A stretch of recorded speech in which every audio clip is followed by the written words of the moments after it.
Uno de los aspectos estriba en que el hombre, que realmente busca el camino a los mundos superiores, llegará a una especie de visión imaginativa, una visión que vive en imaginaciones. Los discípulos de Cristo Jesús no solo debieron adquirir la facultad de escuchar semejante manifestación majestuosa como lo es el Sermón del Monte, debieron no solo participar de lo que Cristo Jesús realizó como curaciones, sino la poderosa fuerza que en el Cristo mismo moraba. Debió comunicarse poco a poco a los amigos más cercanos y a los discípulos. Eso también lo describe el Evangelio. Primero se describe que después de la tentación, el Cristo Jesús puede mostrar un nuevo matiz de las antiguas enseñanzas, como asimismo efectuar a través de un impulso nuevo las curaciones antiguas. Mas luego se describe que el Cristo influye de una nueva manera sobre sus discípulos y que su fuerza más sublime ejerce su influencia sobre ellos. Esto se describe de un modo que sus enseñanzas aparecen para el hombre poco sensible de manera tal que se circunscriben al mero sentido de las palabras. Pero, sobre los discípulos preparados y predispuestos, estas enseñanzas ejercieron un efecto distinto, es decir, les proporcionaron las imaginaciones como próximo grado del conocimiento. Las enseñanzas del Cristo tuvieron, pues, este doble efecto.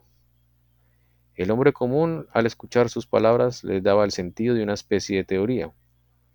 En los electos, en cambio, que de acuerdo con su karma habían vivenciado su fuerza, esas enseñanzas suscitaron en el alma imaginaciones y conocimientos que en cierto modo representaban un grado más de desarrollo hacia los mundos superiores. Esto se refleja en la expresión: los que están afuera solo oyen parábolas. Quiere decir expresiones metafóricas por lo que sucede en el mundo espiritual. A vosotros, en cambio, es concedido saber el sentido de esas parábolas, o sea, el lenguaje que os conduce a los mundos superiores. Y ahora vamos a profundizar la contemplación de cómo puede haberse realizado el guiar de los discípulos hacia los mundos superiores. Ciertamente, para comprender lo que voy a decir no basta con escucharlo, sino que ello requiere un poco de buena voluntad, fortalecida por ciertos conocimientos de la ciencia espiritual. Así se comprenderá con la debida claridad lo que nos dicen los próximos relatos del Evangelio. Bueno, hasta ahí tienen alguna pregunta, comentario.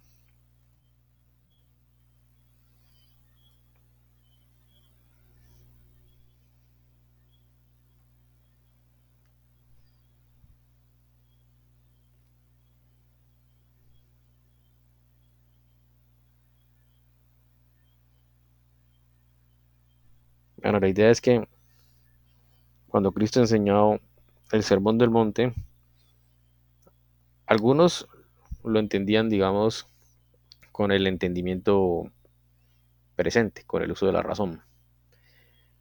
Mientras que otros, al igual que las parábolas y el Sermón del Monte, entendían esas palabras de Cristo con todo su poder, con imaginaciones, que es el siguiente nivel del conocimiento que el ser humano irá adquiriendo poco a poco a partir de esta época cultural, ¿no? En adelante. Es algo interesante porque realmente, digamos, todo lo que en los evangelistas relatan sobre el acontecimiento de Cristo y todo lo que detrás de eso estuvo presente, la mayoría de las veces o de los casos tiene que ver con el conocimiento imaginativo. Por eso, para muchos creyentes y no creyentes, a veces hay cierta tendencia, no de mala fe, de no entender al 100% o malinterpretar las lecturas sagradas, la de los evangelios. O a veces como le meten un uso de la razón, que es un nivel anterior al del imaginativo, conocimiento imaginativo, tratan de buscarle sentido lógico a cosas que no se podrían entender de otra manera.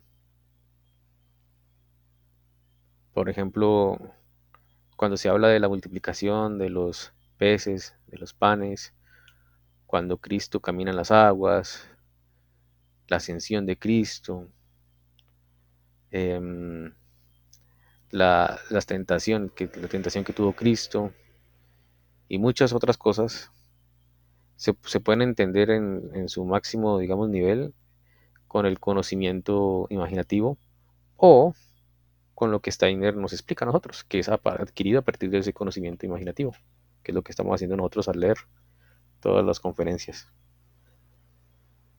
Bueno, ¿hasta ahí tienen alguna pregunta, comentario o continúo con la lectura?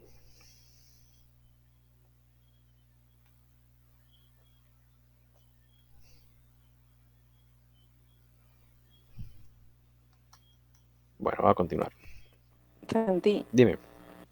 en esta época no deberíamos estar como más avanzados en ese conocimiento imaginativo, porque yo veo que la mayoría de personas leemos la Biblia y muchas veces no entendemos muchas cosas, no sé. Es buena pregunta, Kate.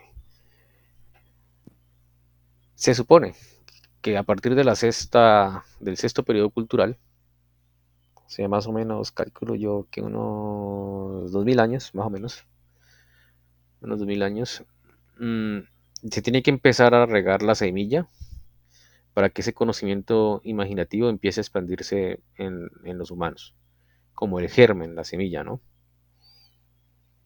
Porque de ese sexto periodo cultural va a ser la raíz de la sexta raza raíz. Entonces es muy importante el siguiente periodo cultural. Ahora estamos en el quinto periodo cultural. Es, digamos, indispensable, casi que no sé si decir obligatorio, pero sí es indispensable en este periodo cultural entender por el uso de la razón, de la lógica, por el uso de la ciencia, las cosas espirituales. Es en esta época. Y se supone que eso hará frutos para que en la siguiente encarnación uno ya empiece a utilizar el conocimiento imaginativo. Entonces, estamos bien, Kate, nosotros al estar leyendo y tratando de entender por medio de la lógica y la razón, por medio de la ciencia, el mundo espiritual. En el sexto periodo cultural, el que viene, ahí es donde empieza a estar el germen para toda la humanidad. Es el germen para toda la humanidad porque desde antes de los iniciados ya lo habían adquirido, ¿no? El conocimiento imaginativo o los otros. Pero para toda la humanidad se supone que el germen empieza en el sexto periodo cultural. O sea que no hay problema, Kate, vamos bien nosotros al tratar de entender por medio de la razón y la lógica todo esto de la antroposofía o ciencia espiritual. Ah, vale, gracias, Santi.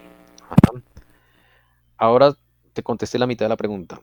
La otra mitad de la parte es, sí, desafortunadamente la mayoría de la humanidad en este momento deberían estar estudiando la antroposofía y no lo están haciendo. Esa es la tristeza porque va a haber dificultades para toda la humanidad en la sexta raza raíz. Ahí te contesté la totalidad de la pregunta, Kate. ¿Listo?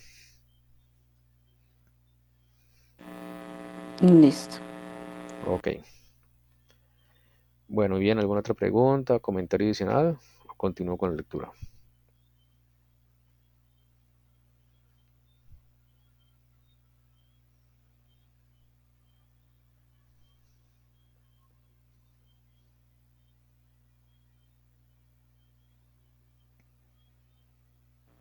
¿Quieres que te ayude a leer, Santi?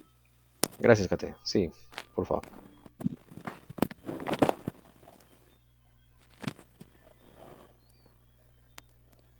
Ya hemos dicho que la iniciación tenía dos aspectos.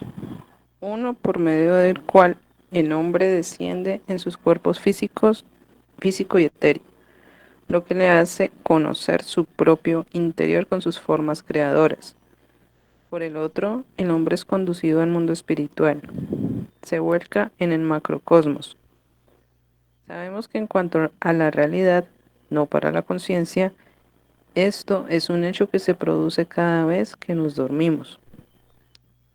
El hombre retira de los cuerpos físico y etéreo su cuerpo astral y su yo, y los expande en el océano de las estrellas, del cual acoge nuevas fuerzas. De ahí se explica el nombre cuerpo astral, lo que se alcanza por ese género de iniciación en que el cuerpo astral y el yo se hallan fuera de los cuerpos físico y etéreo. No es solamente la percepción consciente que abarca lo que existe sobre nuestra Tierra, sino un derramarse en el cosmos para conocer el mundo de las estrellas y para recibir fuerzas que de este no son dadas.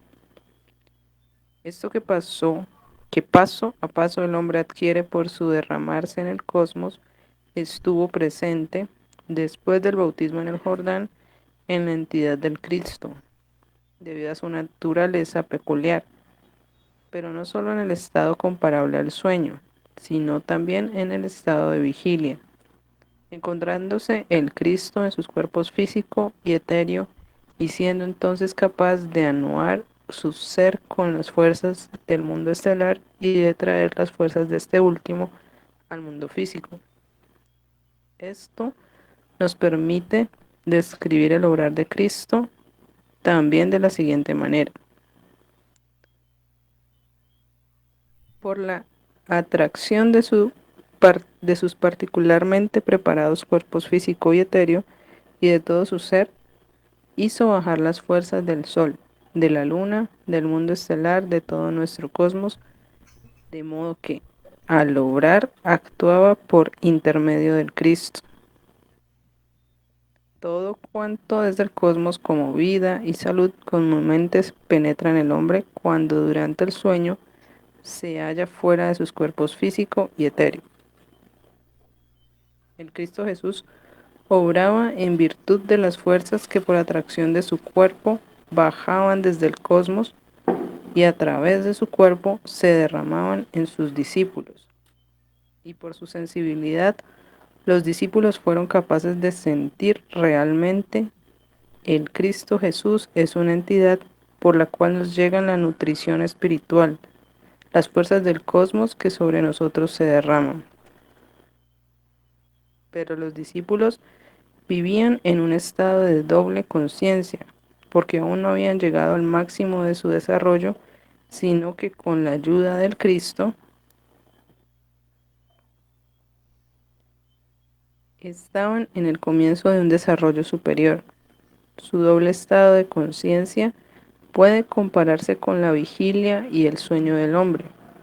Durante el día, al encontrarse con el Cristo, su fuerza mágica ejercía su influencia sobre los discípulos, pero esa fuerza también ejercía su efecto durante el sueño, cuando ellos se encontraban fuera de sus cuerpos físico y etéreo. Por lo común, el hombre se halla entonces inconscientemente expandido en el mundo de las estrellas. Los discípulos, en cambio, percibían así la fuerza del Cristo y sabían, esta fuerza nos alimenta desde los mundos estelares. Pero había otro aspecto más de ese doble estado de conciencia. En un discípulo de Jesús, lo mismo que en todo ser humano, hemos de tener en cuenta lo que el hombre es como tal y además lo que lleva en sí mismo como germen de su futuro desarrollo en el curso de sus posteriores encarnaciones. Kate, hasta ahí, muchas gracias. Listo. Bueno, muy bien, no sé si tengan algún comentario, pregunta al respecto o continuamos con la lectura. Si no se entiende algo de la lectura, no les dé pena preguntar.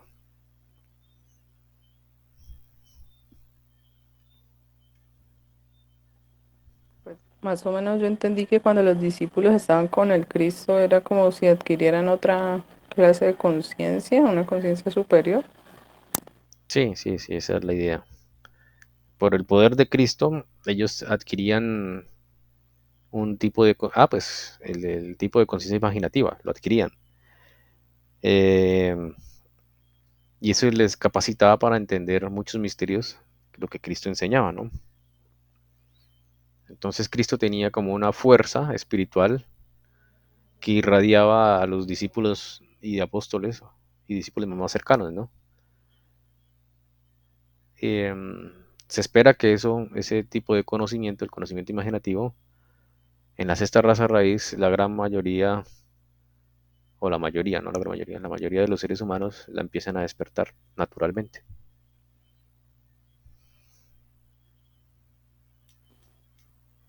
Pero esa fuerza que él irradiaba sobre los discípulos, ¿la podía haber irradiado sobre cualquier persona o solamente sobre ellos que estaban como más avanzados? Ah, ya. Creo que él escogió porque estaban más avanzados. O sea, kármicamente, los apóstoles y los discípulos más cercanos tenían las condiciones para poder ser beneficiarios de esas riquezas que les compartía Cristo, de esos dones temporales, mientras que estuvo vivo. No era todo el tiempo, ¿no? Pero sí en momentos especiales era que ese poder de Cristo se hacía presente en los apóstoles y discípulos cercanos para que ellos entendieran con el nuevo conocimiento imaginativo temporalmente adquirido, entender las cosas. No siempre fue así, ¿no? Quedó ya totalmente en los apóstoles y en los discípulos cercanos cuando vino el Espíritu Santo después de la muerte de Cristo en el Pentecostés. Ahí ya quedó para ellos, para allá, para todo momento, pues, de esa vida.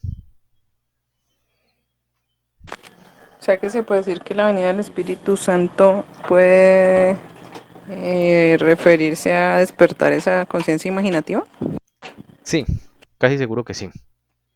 Había unos dos que ya tenían esa conciencia. Uno era Juan el Evangelista, porque el mismo Cristo lo inició desde antes de que Cristo muriera. Y el otro probablemente sea Jacobo. Esos dos. Porque Pedro creo que todavía. Pedro lo adquirió fue en el Pentecostés. Ajá, fue Juan Jacobo y Juan el Evangelista. Esos dos creo que ya estaban iniciados cuando Cristo estaba vivo.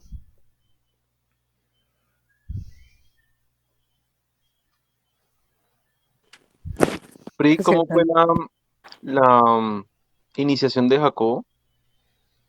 Sí, eso no lo relata los evangelios, pero hay un fragmento donde Cristo nombra a Juan el Evangelista y a su hermano Jacobo, les da el apodo, pues por decirlo así, el alias de Boanerges, los hermanos Boanerges, los hermanos del trueno, ¿sí? Que eran hijos de Zebedeo. Esos dos eran los más espiritualmente avanzados. Jacobo es el que se supone que fue el que instituyó el camino a Santiago de Compostela, ¿no? Y fue el que quedó vivo, además de Juan el Evangelista. Los demás todos murieron martirizados, ¿no? Entonces, Juan el Evangelista tenía su misión de crear el Evangelio y otras cárticas, y Jacobo, Santiago el Mayor, tenía que hacer otras misiones por el lado del occidente de Europa, incluyendo el Camino de Santiago, ¿no?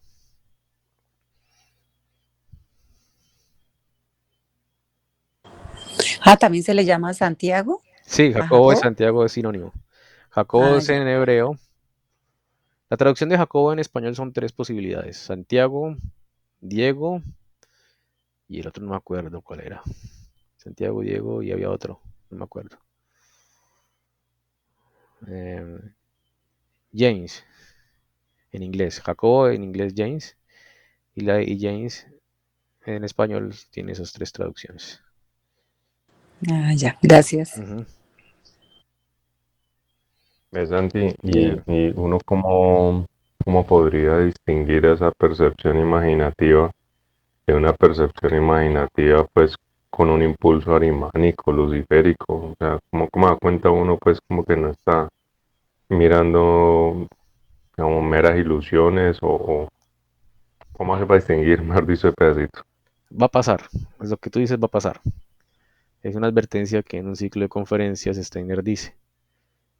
Va a pasar cuando habrá un momento de la historia de la humanidad, creo que empezando la sexta raza raíz o el sexto periodo cultural, no me acuerdo bien, en que naturalmente el ser humano va a empezar a adquirir el conocimiento imaginativo gradualmente, ¿no? Ya me acordé, es en el sexto periodo cultural, o sea, dentro de 2000 años más o menos, ¿no? Allí va a empezar como el germen para poder entender las cosas de manera correcta.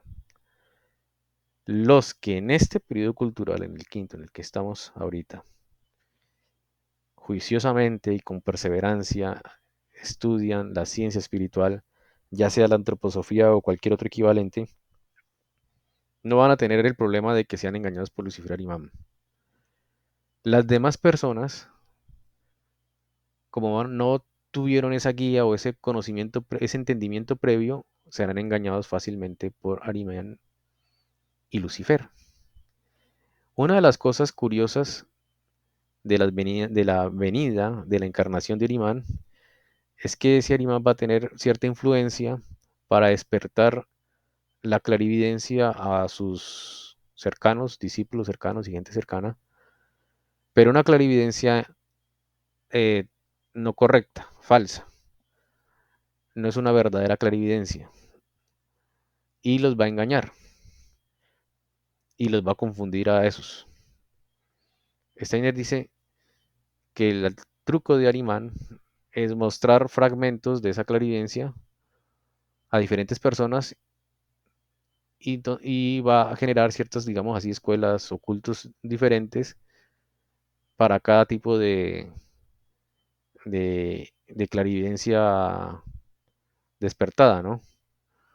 Y eso va a hacer que genere ciertas guerras entre los grupos, porque van a haber cosas diferentes y van a haber oposiciones, ¿no? Steiner dice que la verdadera clarividencia es completa y no va a ser por singulares puntos de vista. Entonces esa es la clave, Alejandro. Sé que falta contestar mejor o a mayor profundidad, pero esa es la idea. En resumidas cuentas, si se estudia la ciencia espiritual, no va a haber problema. Gracias, Santi. O sea, es más o menos como lo que uno podría asimilar ahorita que pasa como entre las iglesias cristianas y testigos de Jehová, pues que como que ellos sí tienen, yo he notado eso, pues como que tienen algo de como una visión que uno podría decir un poquito profunda de algunas cosas, pero es un poquito nada más y de ahí como que se dispersan pues y salen con cosas que no son. Así es. Eh, Listo. Gracias, Santi. Sí, no, así es, así es. De hecho, uno ve eso que está pasando en las religiones cristianas, eso es lo que va a pasar en un futuro. Muchas personas de buena fe están en esos grupos cristianos. Sin embargo, fácilmente serán engañados porque su punto de vista de la verdad es muy singular. Y por eso uno ve que hay tanto rivalismo entre las mismas iglesias cristianas. No tanto hablando de contra la iglesia católica, no, sino entre ellos mismos hay puntos de diferencia y a veces hay roces entre pastores. O sea, la pelea que ellos tenían con la iglesia católica les servía al principio, en los primeros siglos, en los primeros años, pero después ya es entre ellos que están rivalizando. Ahora, quitando la pelea de los pastores por recibir más diezmo, el problema está en que los feligreses, laicos, no sé cómo decir, que pertenecen a cada iglesia cristiana, empiezan a tener ciertos roces entre ellos, entre sus semejantes de las otras religiones. Y ese es el problema. Se está acabando la tolerancia y el entendimiento. Y todo porque sus verdades son parciales. No es un solo punto de vista. La ciencia espiritual, además del conocimiento, ayuda a que uno adquiera la facultad de pensar y meditar las cosas con diferentes puntos de vista. Y eso da, además de las gotas o el germen para ir destapando o abriendo el conocimiento imaginativo, también moralmente uno crece en el sentido de que se vuelve más tolerante. Ya se da cuenta que el punto de vista de otro, si bien puede ser diferente, sabe por qué y lo puede respetar y tolerar al saber por qué, al entenderlo. Es como digamos que yo fuera vegetariano y tengo amigos que les gusta comer carne. Yo no me pongo a pelear con ellos, simplemente comprendo el punto de vista, lo admiraría, digámoslo así, porque pues se están alimentando a su manera. Y yo tendría mi punto de vista a favor, pero no tendría por qué pelear. No hay razón, simplemente es otro punto de vista. Entonces así debería ser con todas las cosas, ¿no?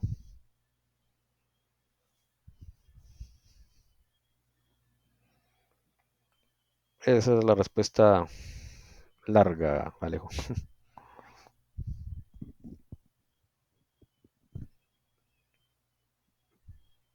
Bueno, ¿algún otro, Listo, gracias, Santi. ok. Bien.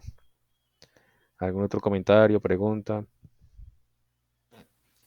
Santi, no, pues me parece súper interesante pues, lo que estamos tratando, este tema de respetar el punto de vista del otro, porque en general, no sé si es por formación familiar, cultural, siempre se busca es tener la razón y demostrar de que uno está bien y que el otro es el que está mal.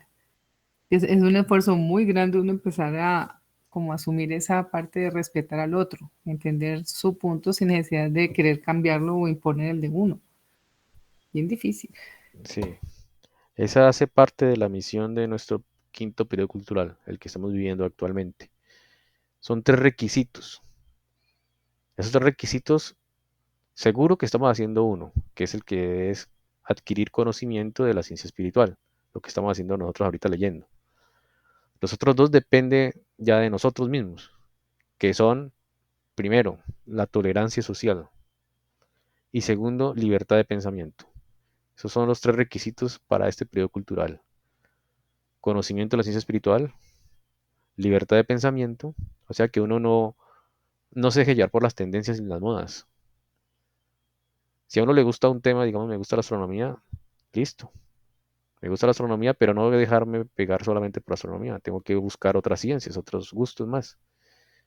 Si me gusta, digamos, leer todo lo que digan a favor de la América de Cali, yo siendo hincha de la América de Cali, estaría mal leyendo solamente comentarios de personas que son hinchas de la América de Cali. Me volvería bastante parcial, ¿no? Y finalmente, la tolerancia social. Si alguien piensa diferente a mí, así esté equivocado o no, yo debería tolerarlo, respetarlo, entenderlo. Esos son los 3 requisitos que se piden para este periodo cultural. Eso es difícil porque es una piedra. Sí, claro, pero si la piedra es culpa de uno, Sí, ¿cierto? Le falta a uno sí, tolerancia. sí, sí. Total, total. Muy bien, ¿alguna otra pregunta, comentario? De pronto ahí aplica lo del discernimiento para uno saber cuándo es lo de las modas o que uno le quieren implementar ciertas Exact, formas de exact, pensar o algo, ¿no? exactamente. Requiere bastante discernimiento. Muchas veces uno en modas, ¿no? En formas de vestir, formas de hablar, a veces se imponen por modas, ¿no? Y uno tiene que ser suficientemente, digamos, juicioso en su pensamiento y mirar qué cosas son realmente de uno naturalmente. O incluso uno puede repetir y copiar cosas si previamente lo ha reflexionado. Lo malo es cuando uno repite cosas sin reflexionarlo o sin haber comprobado o ejercitado si eso es bueno o malo. Ese es el problema.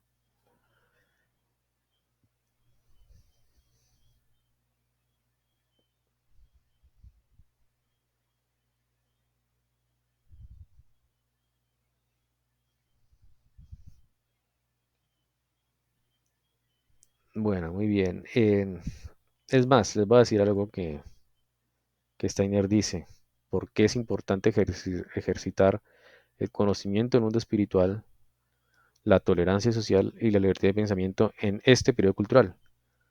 Dice Steiner porque si uno no hace esto en esta vida, estando vivo, después de muerto va a estar en tinieblas. Va a sentir mucho desespero. Cuando termine el purgatorio, va a estar en tinieblas y va a sentir mucho desespero porque no va a poder recibir ni ver los dones de las jerarquías espirituales que le ofrecen a uno. O sea, después de pasar el purgatorio, uno entra al mundo espiritual. Pero para poder relacionarse con las jerarquías espirituales y los demás seres queridos, uno tiene que en esta vida haber hecho eso. Si no, va a estar en incomprensión, como digámoslo así, en ignorancia de entender las cosas. Y eso está pasando desde hace más de 500 años en el mundo de los muertos. debido a la falta de comprensión del mundo espiritual, debido a la poca tolerancia social y debido a la poca libertad de pensamiento, cada vez más las almas humanas van a tener, o sea, mejor dicho, ya se sabe que va a haber una guerra de todos contra todos porque no vamos a tener la tolerancia mínima esperada. Ese va a ser el problema. Y ya está escrito y va a pasar.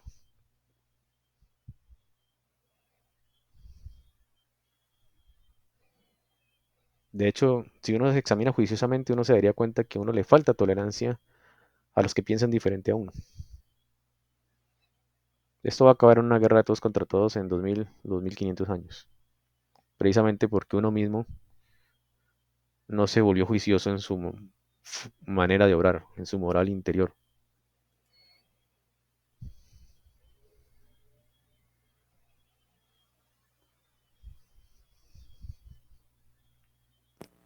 Bastante trabajo. Claro, Pues si ahorita se ve como las diferencias, la intolerancia en cualquier pues situación, imagínate cómo será en 2000 años. sí, ya está escrito, Kate. El ser humano se va a autodestruir. Antes la humanidad se purgaba con cataclismos volcánicos, inundaciones. Ahorita no, la naturaleza no va a meter mano, simplemente nosotros nos vamos a autodestruir. Va a haber una extinción, bueno, no extinción, pero sí va a haber bastante super despoblación después de esa guerra y se va a volver a poblar la Tierra poco a poco, ¿no? Con el germen para la nueva raza raíz, tal como sucedió de los lemures a los atlantes y de los atlantes a la quinta raza raíz. De esos poquitos sobrevivientes elegidos sale la semilla para las futuras generaciones. La diferencia, dice Steiner, es que tanto los lemures cuando hicieron la transición a los atlantes y los atlantes la hicieron la transición a los posatlantes, la diferencia de nuestra transición que viene ahora, entre unos 2000, 3000 años, es que antes estaban guiados por un guía espiritual, por un manú, esas transiciones, y eran regionales, por zonas, debido a los cataclismos, ¿no? Ahora no va a haber un guía espiritual que dirija la transición y tampoco va a ser un lugar de la tierra donde van a ser los escogidos. Steiner claramente dice que eso va a ser personas de todo el mundo, poquitas las que van a ser la semilla. Eso es lo que dice Steiner que va a pasar. Así que Santi, dime, y por qué esta vez no va a haber una guía? porque se Manu, supone, sí, muy buena pregunta, porque se supone que la humanidad en la quinta raza raíz, o sea, después de la época post-atlante, después de la venida de Cristo, mejor dicho, ya el ser humano toma riendas de su propia evolución espiritual. Después de la venida de Cristo, el ser humano es responsable de su evolución espiritual. Antes éramos como niños, nos tenían que llevar de la mano, digámoslo así. Las jerarquías espirituales guiaban la evolución de la humanidad, en su mayoría.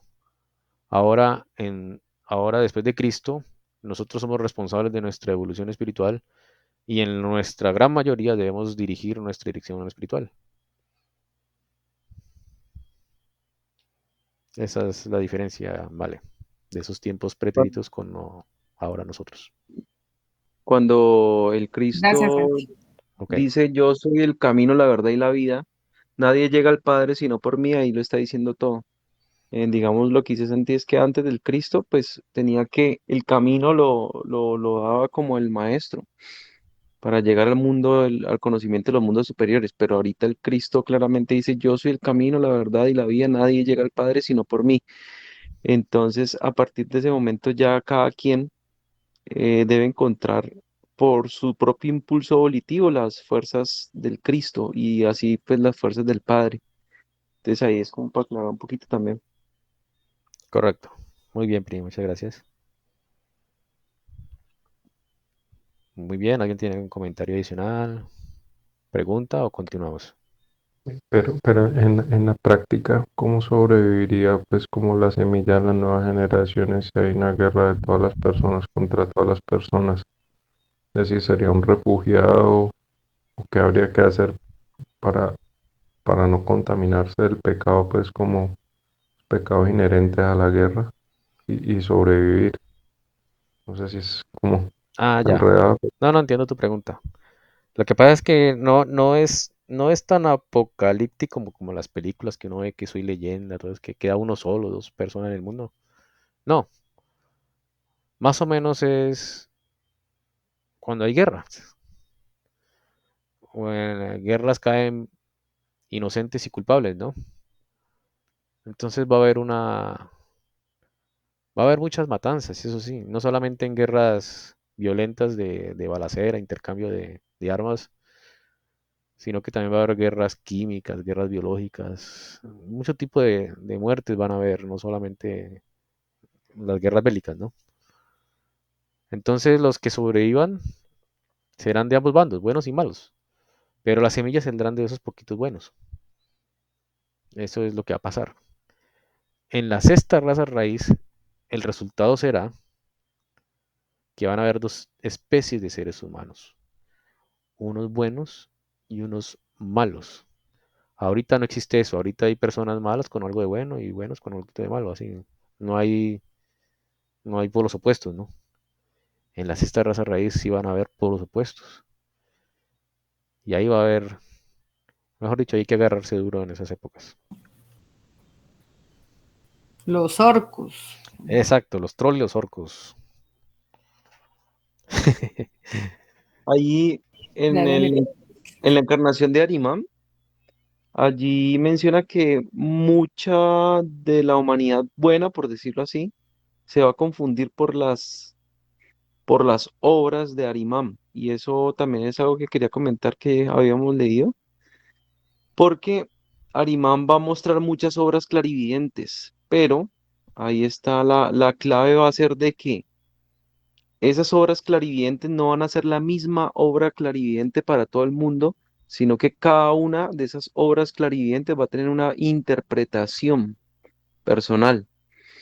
Entonces, por ejemplo, uno lo ve en esas religiones, ¿no? Que están los apostólicos, que están los que siguen los evangelios, que están los yo no sé qué, los yo no sé cuántas. Entonces son como conceptos de verdades parciales y allí es una clave que uno podrá discernir más adelante, que es esa, que Arimán va a mostrar obras clarividentes, pero son obras clarividentes parciales, es decir, con una interpretación personal de acuerdo a cada, a cada persona pues que lo entienda, ¿no? Entonces ahí es donde va a ser también un problema porque muchas de las personas buenas o que quieren pues seguir lo bueno se van a confundir. Y bueno, ahí también nos damos cuenta que, por ejemplo, en esas religiones, en términos generales, o sea, la gente busca la religión no es por algo malo, sino es por algo bueno, pero entonces van a estar confundidos, así tal cual como lo dice en la encarnación de Arimán, Steiner. Sí, así es.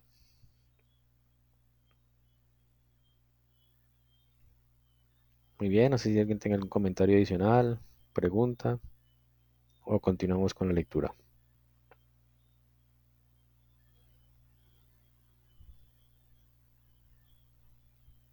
no me pareció interesante la pregunta que hizo Alejo acerca de sí, cómo se haría eso, porque si es una guerra, se acaba prácticamente todo el desastre, o toda la miseria que hay como para poder resurgir algo, no sé. Sí, más o menos ya ha pasado, ¿no? No hay datos históricos, salvo lo que escribió Platón de la Atlántida, pero ya ha pasado al menos dos veces. La época de cuando se acabó la raza lemuriana de Lemuria y empezó la Atlante, y también al final del Atlante y empezó la posatlante, la nuestra. Si hay una merma tremenda de la población mundial, eh, pero de ahí vuelve y se pobla rápido. O sea, no, o sea, físicamente sí se ve traumático eso, ¿vale? O sea, sí, tantas muertes y todo eso. Espiritualmente simplemente las almas vuelven a encarnar poco a poco, ¿no? Y se vuelve a poblar. Ahorita hay superpoblación en la Tierra, ¿no? Hay como 10 billones de habitantes. Hace 2000 años, a duras penas había un millón de habitantes. Perdón, 1 billón de habitantes. O sea, ¿cómo se llama? Multiplicado por mucho. Estoy diciendo mal los cálculos. 1.000 millones de habitantes y ahorita hay 10 billones. Entonces eso es una diferencia muy grande. Eh, Casi que por 100.000, ¿no? Pero asimismo dices, bueno, no sé si Steiner o otro clarividente, cuando la Atlántida estaba en su auge, también estaba superpoblada. O sea que muchas almas humanas encarnan físicamente. Pero luego hay un cataclismo, una catástrofe y se reduce la población y vuelve y empieza otra vez a poblarse. Pero a veces se hace eso de manera benéfica para la humanidad.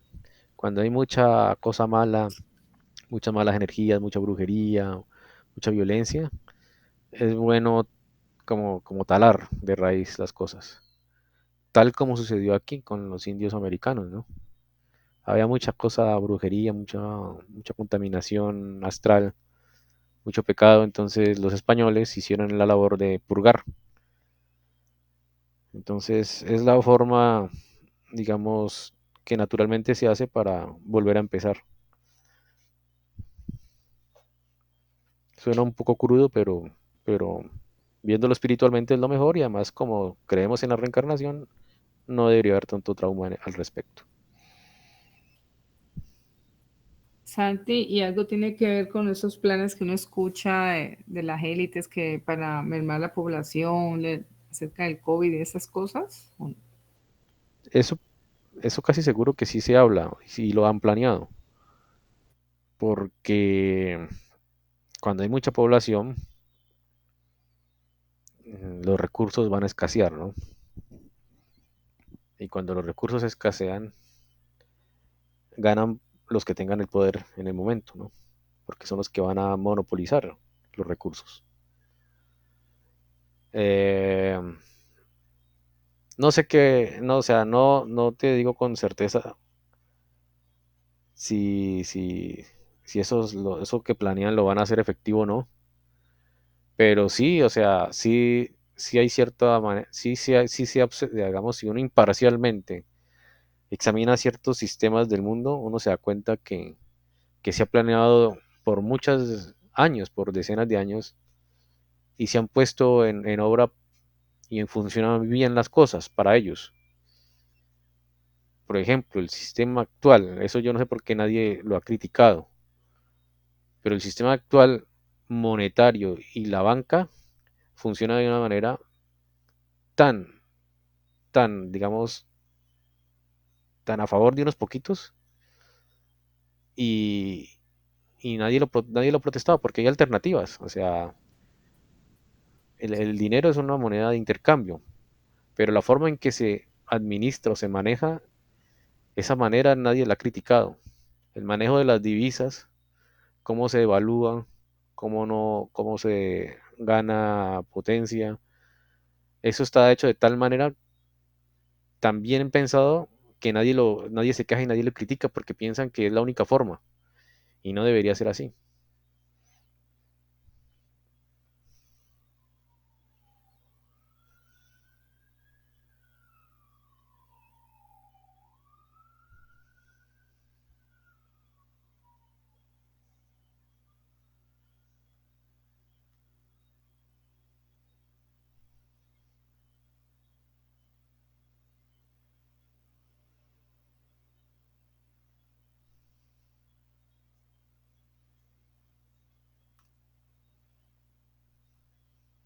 Y nos dejaste mudos, Santi.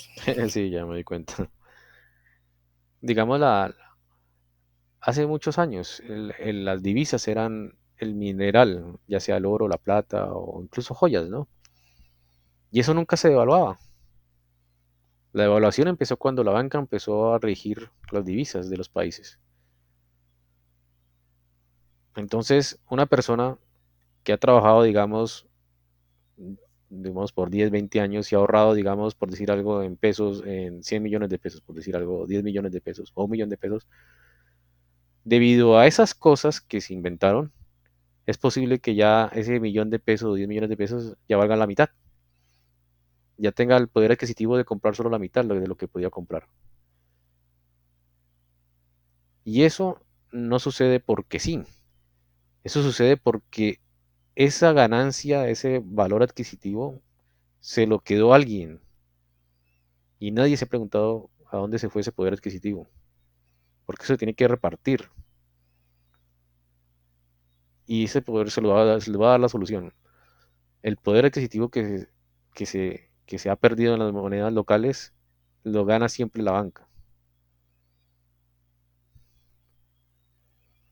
Ellas son las que siempre ganan. La gente con su moneda local son los que siempre pierden.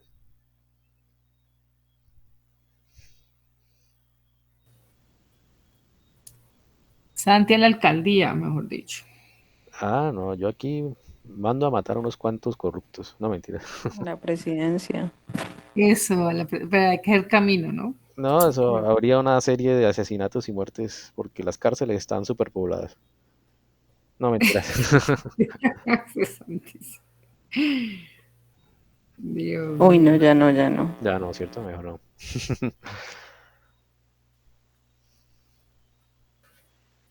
Andrés, la presidencia. Sí, eso. Triplico las muertes. Y no cuelguen esto ¿Qué en es YouTube. eso? Estos buqueros de acá, ¿qué fue? Me vuelvo un dictador. Sí. ¿Podemos editar ese pedacito? Yo creo. No, que quede, que quede. De una vez no me elijan. Sí, eso. Tocó Malena. Sí, Malena a la presidencia.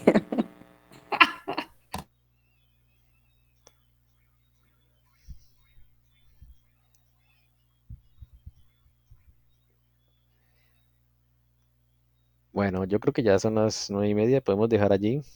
No sé si tengan alguna pregunta o ya damos por terminada la sesión de hoy.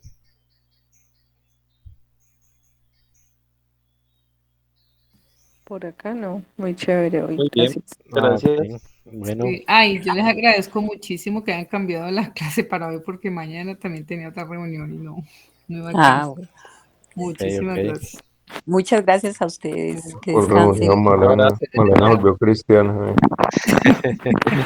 Bueno, feliz noche para todos. Feliz noche, Gracias. gracias, Que estén Santi. bien. Gracias, Chao. Santiago. Bueno, chao, Chao. chao.